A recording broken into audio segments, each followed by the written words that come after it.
what he does on the court has been phenomenal, and it doesn't seem like he's bringing the attention to himself. Most of the perception that's been put out there about him has been all from internal situations that we don't know how true that actually is.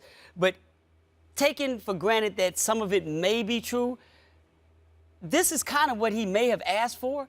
I think he's being unfairly treated by us, or being given an unfair rap by us, because he may have been over this time period gotten tired of being treated like a child. Yeah. Mm-hmm. You know, and I think his backlash and all this is basically just a pushback on Doc Rivers, KG, Paul Pierce, you know, over a period of time. Like, look, I'm not a kid anymore. I knew when I came in, I wasn't one to the big three. Right, and he's like, you know what? I'm tired of being treated like the bald-headed stepchild of this organization. So now everybody's gone.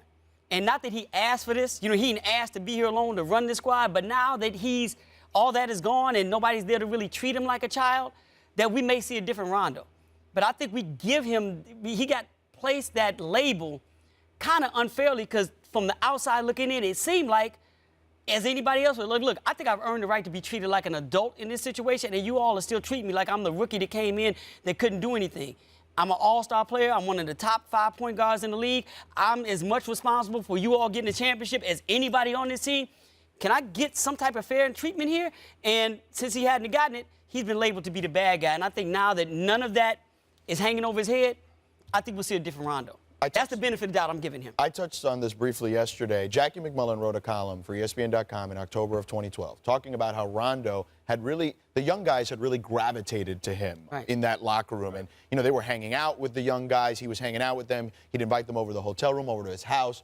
And I think he wanted that. He wanted to take more of a leadership role. Right. But, yeah, he was being treated like the little brother. And now he's the elder statesman. So I thought the interesting comment there was Brad Stevens saying, you know, I can learn stuff from him. Yeah, he can learn something from him because he hasn't coached in the NBA game yet. And in this league, one thing that we know, Scoop, is that you have to form alliances with your stars because it matters. If you don't form alliances with your stars, you're not going to survive in this league as a head coach. I think the interesting part of all of this is we don't know if Rondo's going to be here, and he's going to be in Boston. And I said yesterday, if I'm Boston, if you're going to rebuild, and I'd look to shop Rajon Rondo. But we are being unfair because the people, really, the only one who knows what kind of teammate he is, what kind of person he is, what kind of player he is Doc Rivers and the guys who played with him in previous years. And so we're really all speculating. We don't know how bad it is. Right. It's almost because we view Doc Rivers, we kind of put him on a pedestal, and we're like, if he can't, you know, corral Rajon Rondo, then what the heck is wrong with him? But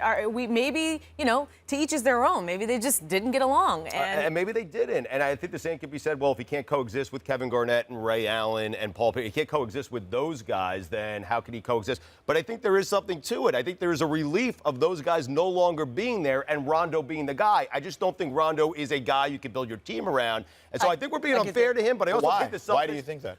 George, I don't think... Can you see Rondo as the #1 centerpiece of your team taking you to an NBA championship? Yes, I can. I just can't see it. I think he has the same kind of offensive challenges that Dwight Howard does. He doesn't score enough, and he's too inconsistent. Well, but before he got hurt... He still got to score. Wait, but before he got hurt... No, but wait a second. Before he got hurt, he was starting to hit the jumper a little bit. A little bit. Right, but again, he's still a growing player. Like, he's not a player that's formed at this point either. I still think he's got some places where he can grow. LeBron was growing, and he's still growing as a player. George, that's my point. I love his game, but LeBron... Not comparing him to LeBron. I love his game, but LeBron couldn't win one as the centerpiece in Cleveland by himself. No, I'm not saying by himself. Okay. I'm not saying but as the centerpiece, he could be the #1 guy. He plays defense as well as anyone at that position, if not better. I love his game. He can get to the rim at will. If that jump shot starts to come, look out. He's dangerous. It's becoming a point guard league. You know, we have Chris Paul. He's worked around. Like, when you think about the top point guards in the league, where does Rondo fall? He's certainly up there, but until he improves the jump shot and the three-point shot, and you're right, he did start to do it last year, but specifically the three-point shot. Chris Paul can hit it. Westbrook is starting to hit it. He needs to improve that area of his game. Without the three, he's probably the most well-rounded point guard in the NBA. Rebounds, assists, plays defense. He's a real point guard. Yes, he's a real point guard, but he needs to improve that jump shot. Here's a crazy situation. We're talking about, we mentioned this about the Lakers. How about him in L.A.? Yeah. Oh, that's and that's what, now you see, you put him in But we said yesterday, could you see Kobe and Rondo coexist? Yeah. Well, they've got the same personality type, I think, in the sense that they're just, you know, they want to win at all costs. It doesn't matter. And can you see Rondo playing for D'Antoni then? I think so too. Because once again, absolutely. he's the same situation. He doesn't need to score in order to be effective. Well, and that's not taking anything away from Kobe. And for a system that Mike D'Antoni's trying to run, he could probably mastermind that. Right. And Rondo plus, he wanted- plays defense. Something he never got out of Steve Nash. This could be something.